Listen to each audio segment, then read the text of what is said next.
अस्सलामुअलैकुम दोस्तों, क्या आपने कभी ये सोचा है कि हमारे घरों की छतों पर जो ये फ्लैट सोलर पैनल्स लगे हुए हैं, आने वाले वक्त में यही सोलर पैनल्स गोल स्फेरिकल बॉल की शक्ल में आने वाले हैं। इनकी क्या प्राइस होगी, मार्केट में कब आएंगे और इनकी एफिशिएंसी हमारे फ्लैट सोलर पैनल्स के मुकाबले कितनी ज़्यादा होगी, ये तमाम बातें आज की इस वीडियो में डिस्कस करेंगे। क्योंकि आज की ये वीडियो इनोवेटिव होने वाली है सोलर पैनल्स के बारे में। इस वीडियो में हम दो मेन रिसर्चेस को कवर करेंगे, जो कि पहले नंबर पर की गई है सऊदी अरब में और दूसरी की गई है साउथ कोरिया में। दोस्तों, जैसा कि आप जानते हैं कि हमारे ट्रेडिशनल सोलर पैनल्स फ्लैट होते हैं, तो ऐसे में वो अपनी मैक्सिमम एफिशिएंसी तब प्रोवाइड करते हैं जब उन पर सूरज की रोशनी परपेंडिकुलर पड़े।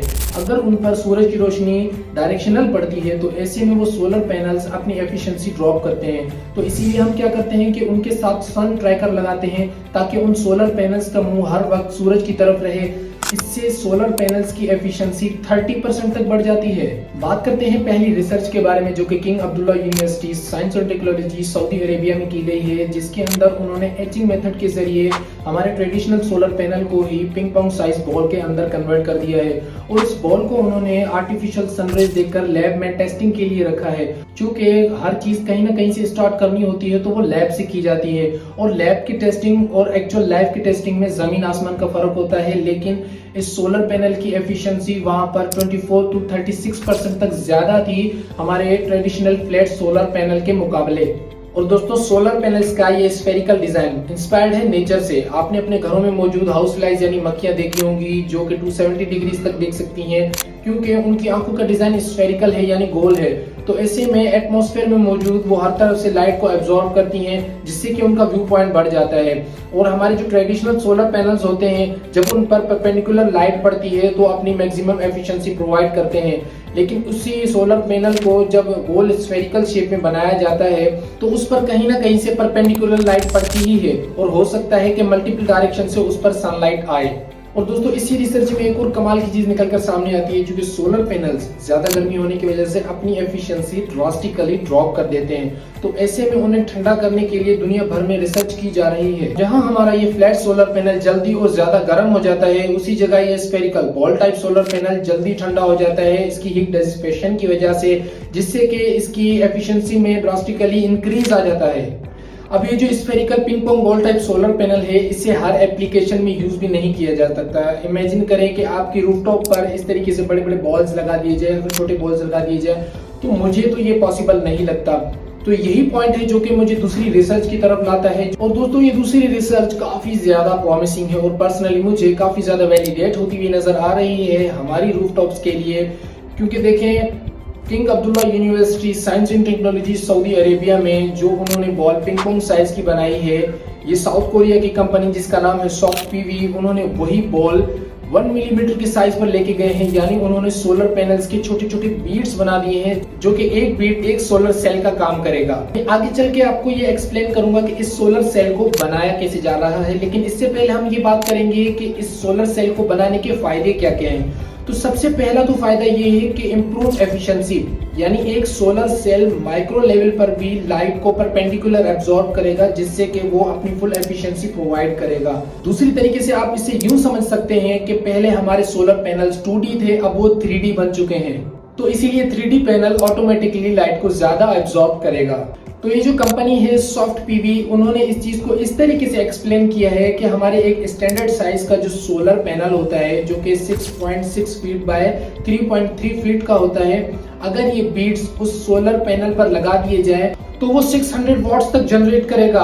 और अगर इसी जगह हम हमारे standard flat 2D solar panels को देखें तो वो हमें ज्यादा से ज्यादा 450 वॉट्स तक जनरेट करके प्रोवाइड कर सकते हैं। तो ये तो हो गया पहला फायदा।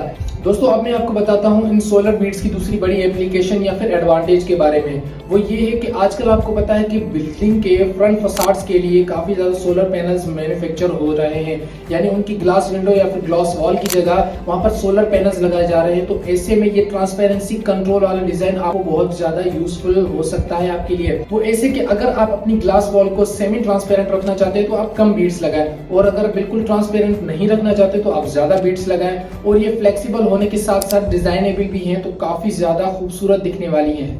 तीसरी चीज, इन सोलर बीड से बनने वाले सोलर पैनल्स को काफी ज्यादा फ्लेक्सिबल बना देती है, क्योंकि अगर ये किसी भी शीट पर लग जाए तो वो शीट फ्लेक्सिबल हो जाएगी, साथ ही साथ उस शीट की ड्यूरेबिलिटी भी बढ़ जाएगी और इसके साथ ही साथ आप इनकी ट्रांसपेरेंसी कंट्रोल भी अपने हिसाब से कर सकते हैं। और चौथा बड़ा एडवांटेज इन सोलर बीड्स का ये होने वाला है कि आप इनके वोल्टेज और एम्पेयर्स को अपने हिसाब से कस्टमाइज करके बनवा सकते हैं। तो इससे क्या होगा कि आप अपने हिसाब से इन पैनल से वोल्टेज और एम्पेयर्स ड्रॉ कर पाएंगे। ऑफ कोर्स ये कंपनी की मैन्युफैक्चरिंग के दौरान होगा, लेकिन आप अपने कस्टम ऑर्डर्स देके अपने हिसाब से उनके वोल्टेज और एम्पेयर्स को एडजस्ट कर सकते हैं, जिससे आपको अपने हिसाब से कस्टम मेड सोलर पैनल बनकर मिलेगा। तो अब मैं आपको बताता हूँ कि इन सोलर बीड्स को बनाया कैसे जाता है। तो सबसे पहले सिलिकॉन और बोरॉन को आपस में मिलाया जाता है, जिससे कि पी टाइप जंक्शन तैयार हो जाता है सिलिकॉन में। इसके बाद वो पॉजिटिवली चार्ज होता है, क्योंकि सोलर पैनल पॉजिटिव और नेगेटिव जंक्शन पर काम करता है, पी टाइप और एन टाइप जंक्शन पर काम करता है। तो जब सिलिकॉन और बोरॉन को आपस में मिलाया जाता है तो वहां पर वो पी जंक्शन तैयार हो जाते हैं, जो कि पॉजिटिवली चार्ज होता है। उसके बाद इस मटेरियल की छोटे छोटे बीड्स बनाए लिए जाते हैं। इसके बाद इस पर कोटिंग होती है एन टाइप लेयर की, जो कि नेगेटिवली चार्ज होती है। इसके बाद इस पर कोटिंग की जाती है पैसिवेशन लेयर की, जो भी फोटोन यानी सूरज से आने वाली रोशनी सोलर सेल पर पड़ेगी वो यहाँ वहां रिफ्लेक्ट ना हो जाए, उस सोलर सेल में अच्छे से एब्जॉर्ब हो पाए। और बेसिकली पैसिवेशन की लेयर उसकी एफिशिएंसी बढ़ाने के लिए होती है। और एट द लास्ट उस पर प्रोटेक्शन फिल्म की कोटिंग होती है, जिससे कि सेल डैमेज ना हो। तो इन तमाम कोटिंग्स के बाद हमारी एक छोटी सी बीड की बॉल बन जाती है। बाद में इन सोलर सेल्स को घिसकर एक तरफ से फ्लैट कर दिया जाता है और वहां पर कंडक्टिव लेयर की पॉजिटिव और नेगेटिव कोटिंग कर दी जाती है। जो अंदरूनी कोटिंग होती है वो पॉजिटिवली चार्ज होती है, जो बाहर आउटर मोस्ट कोटिंग होती है वो नेगेटिवली चार्ज होती है। इसके बाद एक pick and place automatic machine के जरिए इन सोलर सेल्स को एक सर्किट पर बिठा दिया जाता है। जिस तरीके से हम चाहते हैं उस तरीके से इन तमाम सेल्स की अरेंजमेंट की जाती है। ये वही ऑटोमेटिक मशीन होती है जो कि एलईडीज को सर्किट पर बिठाने के लिए यूज की जाती है। मगर दोस्तों ये इनोवेशन अपनी प्रोडक्शन और स्केलेबिलिटी की वजह से अभी भी लिमिटेड है, मगर इसकी प्राइसिंग और इसकी एफिशिएंसी के हिसाब से देखा जाए तो हो सकता है आने वाले कुछ सालों में यही टेक्नोलॉजी हमें हमारे घरों की छतों पर देखने को मिले। उम्मीद है दोस्तों आज की मेरी ये मेहनत आपको पसंद आई होगी। अगर वीडियो पसंद आई हो तो लाइक और अपने दोस्तों के साथ शेयर लाजमी कर दीजिएगा। चैनल पर नए हैं तो सब्सक्राइब कर दीजिएगा। मिलते हैं एक अगली इंफॉर्मेटिव वीडियो में। अल्लाह हाफिज।